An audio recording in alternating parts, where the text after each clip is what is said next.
કરોડોના ખર્ચે રિનોવેટ થયેલી સુખી કેનાલમાં પડ્યું મોટું ગાબડું. નબળી કામગીરી સામે ખેડૂતોમાં ભારે રોષ.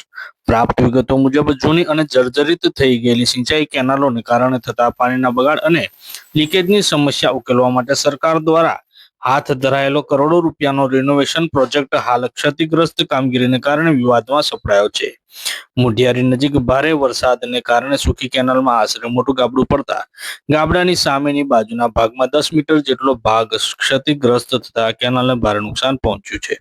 જેને પગલે સ્થાનિક ખેડૂતોમાં તંત્ર અને કોન્ટ્રાક્ટર સામે વિરોધનો સૂર ઉઠ્યો છે. આ કેનાલ દાયકાઓ જૂની હોવાથી તેમાં મોટા પાયે પાણીનો વ્યય થતો હતો અને છેવાડા ટેલ એન્ડના ખેડૂતો સુધી સિંચાઈનું પાણી પહોંચતું ન હતું. આ પ્રશ્નના કાયમી ઉકેલ માટે સરકારે રિનોવેશન પ્રોજેક્ટ મંજૂર કર્યો હતો. ત્યારે જમના કાંઠાની મુખ્ય કેનાલ અને તેમાં સમગ્ર નેટવર્કના નવીનીકરણ માટે કરોડોનો ખર્ચ મંજૂર કરાયો હતો, જેમાં કેનાલનું નવેસરથી cement, concrete lining, protection wall અને સ્ટ્રક્ચર રિપેરિંગની કામગીરી કરવામાં આવી હતી અને પાણીનું લીકેજ અટકાવીને છેવાડાના ખેડૂતો સુધી પૂરતું પાણી પહોંચાડવું હતું. ત્યારે તાજેતરમાં થયેલા મુશળધાર વરસાદને કારણે મુઢિયારી નજીક કેનાલની નીચેના ભાગેથી પસાર થતા કોતરના પાણીના નિકાલ માટે પાઇપ નાખવાની કામગીરી કરવામાં આવી હતી, છતાં કોતરના પાણીના નિકાલની યોગ્ય વ્યવસ્થા કે કામગીરી ન થવાને કારણે વરસાદનું ઘસમસતું પાણી કેનાલના નીચેના ભાગેથી સુખી કેનાલમાં ઘૂસી ગયું હતું.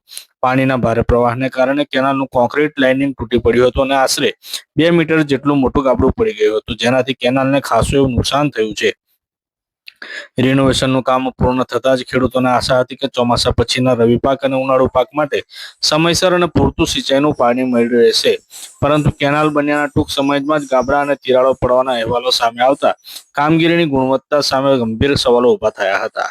આ કરોડોના ખર્ચે થયેલી કામગીરીમાં વપરાયેલા મટીરીયલ અને ટેકનિકલ ભૂલો અંગે નિષ્પક્ષ તપાસ કરવામાં આવે તેવી લોકમાંગ ઉઠવા પામી છે અને ક્ષતિગ્રસ્ત ભાગનું યુદ્ધના ધોરણે ગુણવત્તાયુક્ત સમારકામ કરવામાં આવે. હવે જોવાનું એ રહે છે કે સિંચાઈ વિભાગના આ નુકસાન અંગે કોન્ટ્રાક્ટર સામે કેવા પગલાં લે છે અને ખેડૂતોના હિતમાં કેટલી ઝડપથી સમારકામ પૂર્ણ કરે છે.